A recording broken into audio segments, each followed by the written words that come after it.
Mr. Don Wee.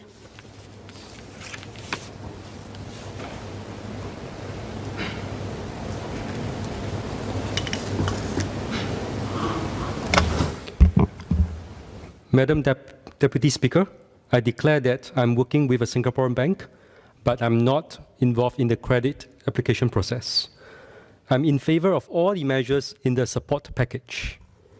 I appeal to the Minister to provide additional support to our small and medium-sized enterprises through Enterprise Singapore. Many of our SMEs are facing difficulties due to the prolonged pandemic crisis. For those utilizing SME working capital under the Enterprise Financing Scheme, ESG shares the loan default risk with the participating financial institutions.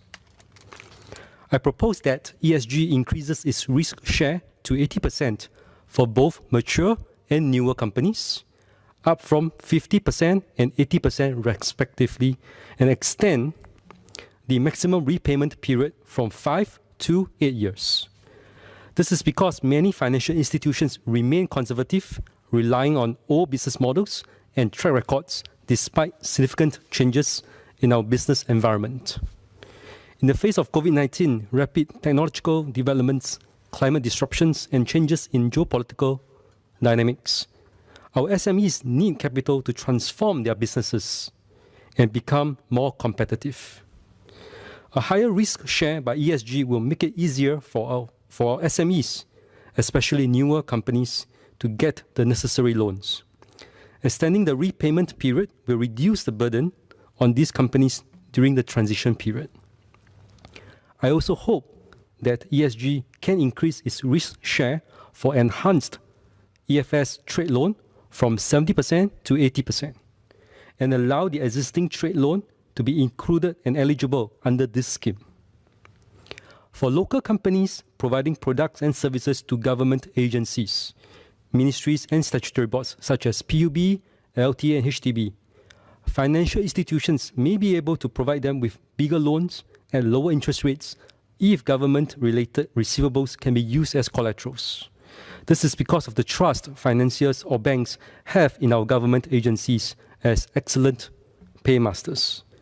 Would the Ministry of Finance allow the transfer of such government payment obligations and receivables from the vendors to third parties without the need for the suppliers to seek explicit approval from the government buyers?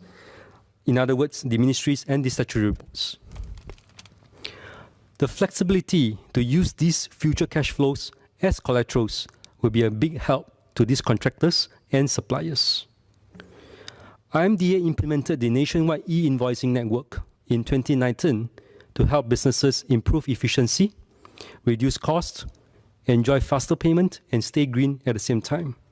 This network is an extension of the International PayPal e-delivery network, which enables businesses to transact with other linked companies. The nationwide e-invoicing network was launched in January 2019, and the nationwide e-invoicing network was renamed as Invoice Now in September 2020. The Singapore government is one of the largest buyers in Singapore. Have entities like Ministry of Finance Vital started to require that its suppliers submit the invoices through Invoice Now. This is the optimal period or timing to catalyze digitalization, especially when the SME suppliers need faster cash flows. Next, would the government consider extending the tax exemption period to the end of this year for residents working in Singapore remotely for overseas firms? Finally, I have a couple of requests on behalf of the retail and food and beverage sectors, which have been hit hard by rounds of restrictions and closures. The first is for the full waivers of foreign worker levies and work permit related fees until the end of 2021.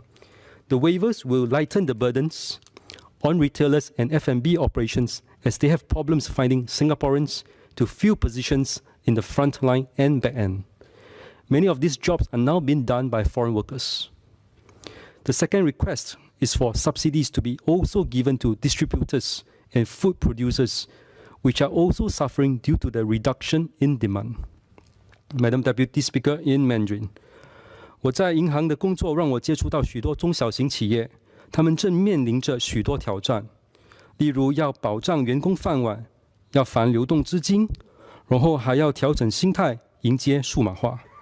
中小型企业聘请超过60%的本地劳工队伍，他们能否生存，也会影响到工友们以及他们的家人。我相信政府会一如既往地帮助中小型企业，只不过过去的2-3个月里，某些领域真的经历过山车式的条例改变，走走停停，关关开开，有的甚至一蹶不振。我希望政府能借此机会重新探讨一些政策，以及更针对性的帮某些领域度过这次的寒冬。Thank you.